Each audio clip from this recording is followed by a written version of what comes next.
Hi. How you guys doing? Sorry about that.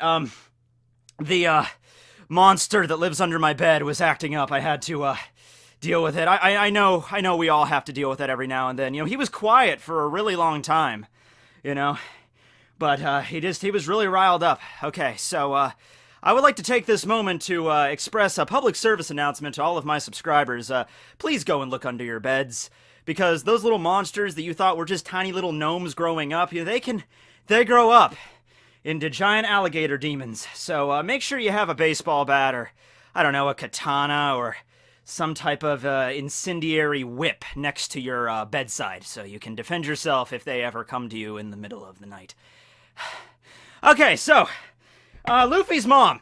We don't know that much about her, and I already made a video about this. However, there was some new information, not exactly about his mother, but there was information about Dragon that might possibly relate to something vaguely approaching information on Luffy's mother. So I'm here to make like a 30-minute video about that. Is that cool with you? That's cool with me. Alright, so this is a theory that was really prevalent after one of the latest Viva Record booster packs came out. Not the most recent one with Crocodile. I don't think even the one before this. I think it was the one back in November, the one where we got all the Blackbeard Pirates info. We also got some info about Dragon in that one as well as the Revolutionary Army, right? And before this, I saw this theory pop up every now and then.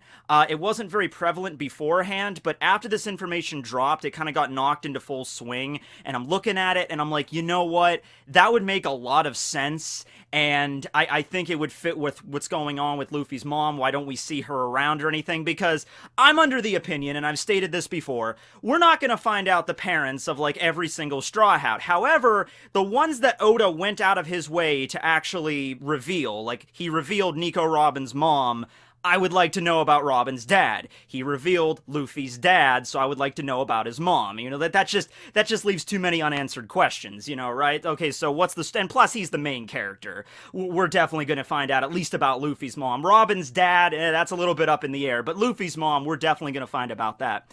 In the last video I made about this subject, about a year ago, I basically arrived at the conclusion that I believe she's dead. That's the reason we don't see her anymore. That could also maybe give some credence on why Dragon is on a warpath or something. You know, people have thought, oh, well, maybe Bello Betty is Luffy's mom, or maybe she's a member of the Revolutionary Army. And I mean, it makes sense, you know, if Dragon is Luffy's father and he's the head of the Revolutionary Army, then maybe Luffy's mom is also part of the Revolutionary Army as a high-ranking official. And then we get to see Bello Betty in Chapter 904, one of the Revolutionary Army commanders. So that there was a theory around there with that, but in this one of the most recent Viva Record boosters, we get some information on Dragon. Basically what it says, and it's very vague, but what it says is this. There's something about Dragon's past that he's hidden. Then again, Dragon's not a very open guy. However, this thing that happened to him in the past, this thing that he's connected to, even if his followers were to find out about it, they wouldn't think less of him for it. It's not like if they found out about this secret that Dragon doesn't want to tell anyone, immediately the Revolutionary Army would just fall apart, because they believe in Dragon, they believe in his mission, and they believe that he is the best person to lead them on their quest to dismantle the world nobles. So the theory goes like this. Luffy's mother was a celestial dragon. Dragon and this world noble met at some point. I have an idea on how that could have happened, how they even could have met to begin with, but hold off on that for a second. So Dragon and a world noble got together and then gave birth to Luffy. And that's the dark secret that he doesn't want anyone to know, or he's just kind of like touchy about it, because the world nobles are the ones that the Revolutionary Army are trying to dismantle.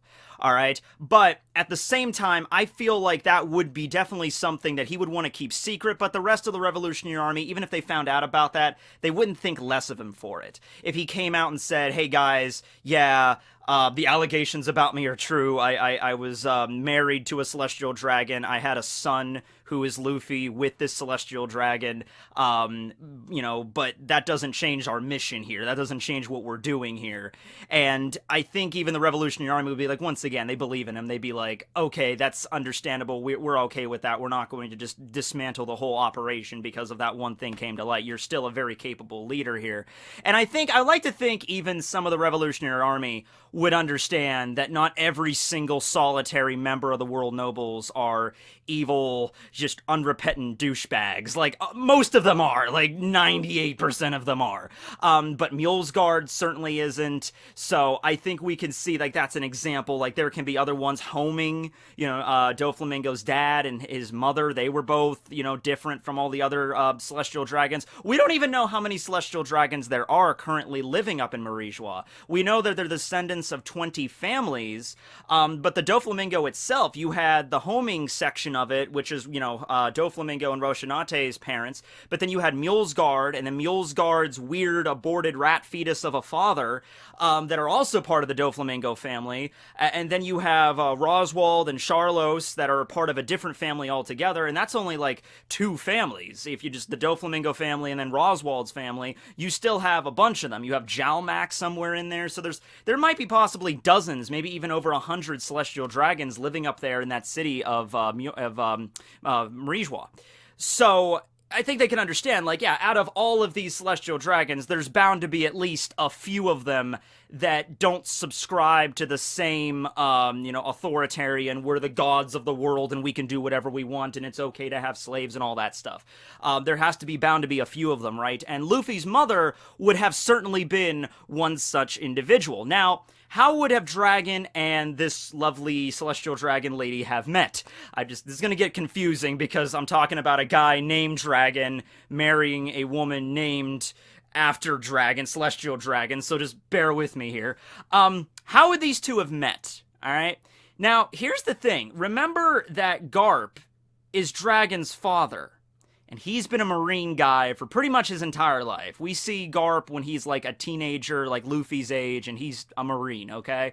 So I think it's, easy to hazard a guess here that Garp wanted Dragon to be a Marine as well. The same thing that Garp wanted Luffy and Ace to grow up to be good, strapping young Marine men. Same thing with Garp wanting Dragon, to do that as well.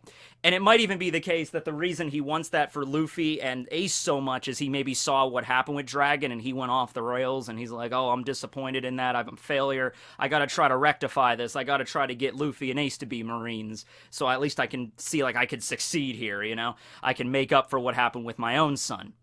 Might be something like that. But you figure, Marine HQ and Marijois, they're pretty close to each other. Marine HQ is right below it, and the Marines do constant dealings with, the world government. Garp, somebody that's of his reputation, even back when Dragon was first born. You're talking Garp in his, I think Garp would be in his mid-20s at that point. Garp is 78 right now, Dragon is 55, Luffy is 19. So he would have been in his mid-20s when Dragon was born. By the time Dragon was in his mid-20s as well, probably maybe on his path to becoming an accomplished Marine, because we know nothing about Dragon's past, like the very beginnings. We know nothing about Dragon's childhood, or his relationship to Garp, really, or, if he was a Marine, or if he started off as a pirate, or if he was neither. But I'm going to assume here that Garp would have wanted his son to be a Marine, and then, because there's no reason not to be, Dragon would have accepted that, and he would have trained to become a Marine, and he would have gotten to the point where he would have been maybe even a high-ranking officer, not like an admiral or a vice admiral or something, but, captain, commodore, something basically high-ranking, and with that status, they might have had to go to the Holy Land at some point to, have a discussion with the world nobles or with the world government in general, just something there. They were close there. It's not like a pirate trying to gain access to Marijois. This would be a Marine trying to gain access to Marijois. Or it could be the other side. It could be the world noble, Luffy's mom, could have descended from Marijois, because this person is probably very different from all the other ones we've seen. She's probably more similar to Mulesguard or Homing's wife. somebody that maybe cares about the plights of the common man or something like that, and she might have come down to Marijois constantly to see the Marines, and it's like, oh, how are you men doing? Are you doing all right? And everything like that. Maybe she was really concerned about that, and through those circumstances, either Dragon going up there or her coming down to like that general area, that's how they met, and they just fell in love, and it was probably looked down upon, you know, from Dragon's perspective. You know, you figure because he's a Marine and everything, and this is a Celestial Dragon, but in the Celestial Dragon's perspective, they can do whatever they want. You know, like, Charlos had, like, what, like, 12 wives or something, so from that perspective, they probably didn't care, but, you know, maybe with Dragon, it might have been a little difficult here. He might have had to give up his Marine position at some point, maybe something along those lines. But at any rate, let's say they got together, and they started talking to one another, like dating, and they started talking about the nature of the world. And maybe that's where the seeds were beginning to sow in Dragon's mind, that the world is corrupt and the Tenryubito need to be abolished. Also, if he was a member of the Marines, and GARP has this too, absolutely, they know that there's corruption. There's no way you could be like a high-ranking member of the Marines like GARP is and not see the situation with the government and the Tenryubito and everything like that, alright?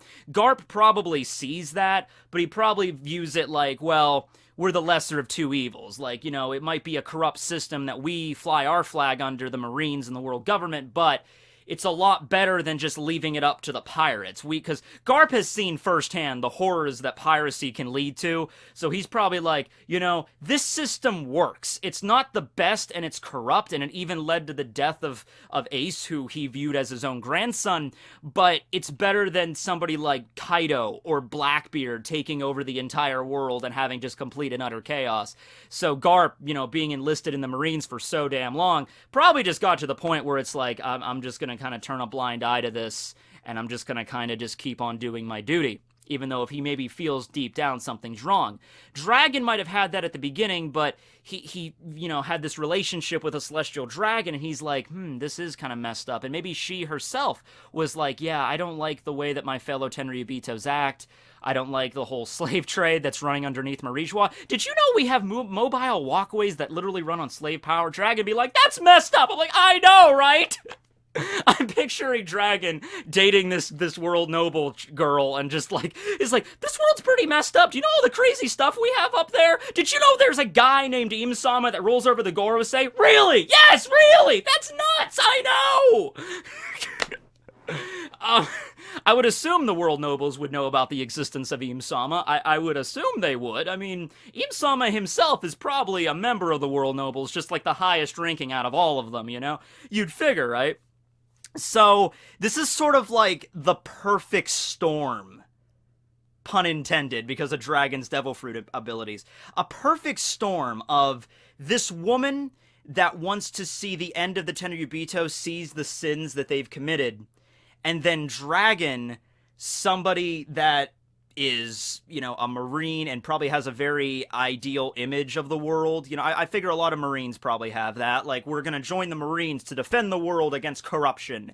And then they find out what's really going on behind the scenes once they reach a high enough level. And most of them probably are just like, well, kind of with GARP, you're just like, okay, well, it's better than letting the pirates run everything, so let's just keep this up. Dragon might have been the one different in that bunch. He might have been like, you know what, screw it. The most corrupted system here is the system up top. And so they might have been trying to figure something out here. They might have been trying to figure out a way to reform the Tenryubito. Maybe not through bloodshed at first. It was just like, let's see if we can manipulate and we can change things around without getting a big army involved, right? And the Tenryubito probably rejected that wholesale. They were like, no, we don't want to change. We're not going to do anything different. They even view Mjolsgard as an outcast. You know, he's the weird one that doesn't want slaves. That's weird. Get him away from us. He probably still lives in an immaculate palace, but it's an immaculate palace on the edge of town. You know, like, Mjolsgard, you stay over there in your silver-lined palace. Ugh.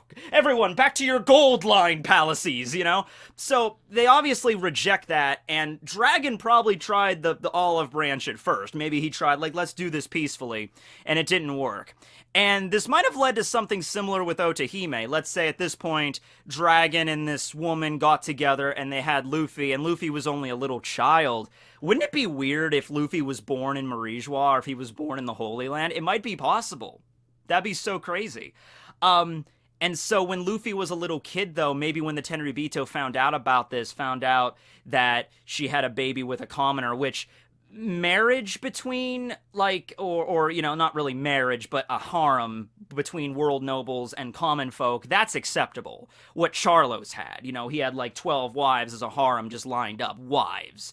But the act of, you know, having children with commoners, I'm going to assume that's a big no-no. That's a big no-no. We haven't seen that yet. There might be. Im-sama might have imposed, like, you know, you Tenryubito, you can do whatever you want, except mingle with the common folk and have children. You can't do that because that messes up the whole system. If we start bringing in, like, muggles or mudbloods into our mix, you know, like, we can't have that. So far we understand that Tenryubito pretty much have that one, like, they could do whatever, but Im-sama might have imposed, like, a law even on them that they can't do, and most of the Tenryubito probably don't care about it. They're probably just like, oh, who would want to have a child with a commoner anyway? That's disgusting. But, you know, a few of them, the weird ones out of the mix, like, you know, let's say Dragon's wife might have had that, and so, they got rid of her. They eliminated her, they killed her right there, and maybe Dragon even witnessed it, and Dragon managed to get away, vowing vengeance, basically. Like, vengeance, he didn't even just swear vengeance, like, I'm not just going to avenge my wife. I'm going to avenge her dream. I'm going to make sure this entire system falls. And Dragon, he was a very different man at that point. I would like to think Dragon was maybe a little bit softer back then. He was maybe a little bit kinder. This woman might have changed him and might be like, oh yeah, we can do this. We can change the world. We can do this. And then he finds out that it might be possible to change the world, but not without getting a lot of blood on your hands. And at that point, Dragon was like, I'm done. All right, I'm doing this. I don't care what I have to do. I don't care what I have to sacrifice. I'm going to make sure this is going to work. And Dragon, being a smart guy, part of him, like, died that day, and he was just a very callous kind of guy, made of stone, and he's like, all right, I'm going to leave my only son with GARP, just threw Luffy on GARP, you know, you take care of my son, because I can't have a child if I'm going to do this. He sailed out, defected from the Marines, and then he started to gather up the Revolutionary Army, started to carefully plot out, like, I know where all the Tenryubito, I know where all the islands that are oppressed at, we're going to target each one by one, we're going to do this tactically, we're going to make sure to lessen the stranglehold of the Tenryubito on the world, at, like, places like Tequila Wolf, and then once we've liberated most of these islands where we think we can gather enough people on our side, because the people they liberated probably also join up with the Revolutionary Army. After we've gathered enough fighting force, we're going to do it. We're going to infiltrate Reverie, which is what we're doing right now. We're going to declare war directly on the Tenryubito, and we're going to take this system down. Hey guys, just a quick addendum on my part, something I wanted to bring up, but I forgot to. So, Dragon actually founded the Revolutionary Army somewhere between 24 years ago and 19 years ago. That's the date it's listed in the Vivre card. We do not know the exact year, but it was sometime after Roger was executed, from when we see Dragon right here to when Luffy was born. Now, the only way for me to make this work in my line of reasoning is perhaps when the Revolutionary Army was founded, it had a very different, like, outlook and mission than it does right now. Like, let's say Dragon and his wife got together to try to reform the Tenryubito peacefully at first, and that would have been considered a revolution, but a different kind of revolution than the one we see right now. Then maybe things went south after Luffy was born and maybe Dragon's wife was executed, and then it was like, okay, now we have to do this by force. There's no way we can get this done peacefully. That's the best way I can look at it. It's an operation that was going to take many years. It would not be done overnight. Dragon is not the kind of guy that's like, he could have just went crazy and tried to attack them right there. All that would have accomplished is he would have gotten killed. That's all that would have happened. If they really did just kill his wife and then just like, you know what? I'm gonna blind rage attack you. All that would have accomplished is he would have just, you know, if it was like, oh, we took out your wife, it'd be like, oh, I'm gonna attack you. All that would have accomplished is he would have gotten his head in the stockade and then by the end of the night. That's all that would have done. So he's like, no. There's a way to do this, and we've talked about this, but we have to do it. It's going to take a long time, and I might have to sacrifice a lot of stuff, including raising my child. And so it's not like Dragon doesn't like Luffy or didn't want to be his father. It's probably just Dragon viewed it as like, you know, very, very, I think it's utilitarian. That's like, you know, the needs of the many outweigh the needs of the few. I can either be a good father to Luffy, or I could actually take a part of it and kind of sacrifice my own life in order to make the world a better place, and I think that's what he chose. So that brings us to pretty much where we're at right now, with Dragon declaring war on the Tenryubito at the Reverie. Granted, we don't know exactly how that whole thing went down yet, but as we all know, we're getting Reverie 2019, guys! Probably most likely in between Act 2 and 3 of Wano, we're gonna get some Reverie action, and so we might go back in time a little bit, find out what's going on there, and then maybe end between Act 3 and 4, because Act 3 of Wano is gonna be the big epic fight, going by the Kabuki play structure, so that's probably like Act 2 and 3, we get Reverie as a warm-up act. Of course, the warm-up act is going to be really intense, and it was like, oh, can it get more intense? Then we cut to Act 3 of Wano, like, it got more intense! So, yeah. And also with Luffy, I wanted to also talk about the position of the King of the Pirates in this whole thing, because Dragon was present at Roger's execution and all this stuff. Of course, that was long before Luffy was born. But the thing is, Luffy's, on the surface, it might seem completely separate. Like, Dragon's trying to take down the Tenryubito, set up a whole new system here. And Luffy's trying to become King of the Pirates. Doesn't seem to be the same thing. Dragon probably views the King of the Pirates as a symbol. Kind of like, this is someone, the objective one that disturbs the status quo. He is the King of the Pirates. Roger was somebody that even made the Tenryubito probably shake in their boots. Right, and when you see Dragon at Roger's execution, he looks rather solemn. He looks pretty sad. Probably because, if we're going to look at it from that perspective, like, if there was anybody in the world that could have maybe changed the way things were, it would have been Roger. And because he found the One Piece, and he did all this stuff, and he defied the world government time after time, and he ended up getting executed. And so Dragon was probably very somber about that, like, oh man, he's gone. That was kind of like one of our last hopes, and now he's gone. But now he sees his son, Luffy, rising up to the status of now being considered a 5th emperor. That is probably something he loves, and he probably is regretting that he didn't get a chance to spend time with Luffy growing up, but he doesn't have time to worry about that. He doesn't have time to think back to the house. He can worry about that when he's won. He could worry about that later, like sitting around being like, man, I should probably have spent more time with my son. But, after he conquers and takes out the Tenryubito and sets up like maybe a new order for, to emplace the Tenryubito or restructure the world government, he doesn't want to take down the world government, because if you do that, then it really is going to become just mass anarchy everywhere. So you need to keep the government, but you need to remove the ones in power, right? But he sees Luffy, like after Enies Lobby, when he's looking at his wanted poster, 300 million, he's like, the time where we will meet is drawing ever closer, Luffy. Just basically follow your own path, don't let anyone deter you, and that's the true way to live, my son. So you can see that he cares about Luffy, it's just he has more important stuff going on right now, and he's glad he's seeing his son rise up against the oppression. He's like, my boy, burning down the world government flag. I wasn't even there, but he's definitely my son. I don't know why I'm talking like a southern guy right now, because Dragon, as we all know, is the Batman. I'm Batman. I'm Monkey D. Dragon. I can summon lightning bolts, Also, this is just a side note, but Dragon's Devil Fruit is pretty OP. If it's like the Storm Fruit, which is what I think it is, that is definitely a fruit that would be, hey, if you were going to have it anywhere, a fruit that powerful, you might have it up there in Marijois. They might have, like, hey, let's keep some of the strongest fruits for ourselves. The power to literally manipulate the weather, that would seem like a power the Tenryubito would love to have. That seems like a power that, like, they would have, and then to be like, kind of the same thing with Big Mom. It's like, you're living on Totland. Big Mom, in the vicinity of Totland, can control the damn weather. That is certainly an aspect of, like, we do not mess with our queen, when she can literally just summon lightning. Same thing with the Skypians. Like, we don't mess with Eneru. He can send a lightning bolt right down our throats wherever we're at, And it's a big one. So it might be something very well like that. Maybe the Tenryubito all had this special fruit that allowed them, like the Storm Fruit. Like, this is a really powerful devil fruit. It's a symbol of the power of the Tenryubito or something.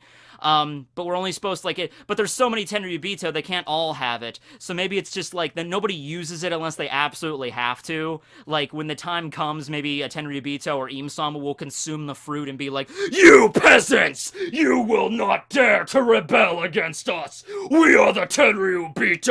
Thunderclap! Thunderclap! Hurricane! Tsunami! Earth! Well, I guess not earthquake, that's more of Whitebeard's thing, but if it's the Storm Fruit, or even the Wind Fruit, I like to think it's a storm, because he was very clearly able to manipulate electricity there, lightning bolt to save Luffy. Either that or Eneru was feeling rather generous that day. But, Maybe it was something like that. Like if the masses do start to revolt, we have the storm fruit to kind of put them back into their place, show them really who's the god up on the mountain. But then maybe Dragon's wife stole it, and then Dragon got it, and now that's the reason he's considered the most wanted man in the world. Not just because he's the leader of the Revolutionary Army, but he also has this redonkulously powerful devil fruit that's not supposed to be in the hands of a commoner. Maybe that's the other reason. All right. Well, that's pretty much everything I wanted to cover with Luffy's mom.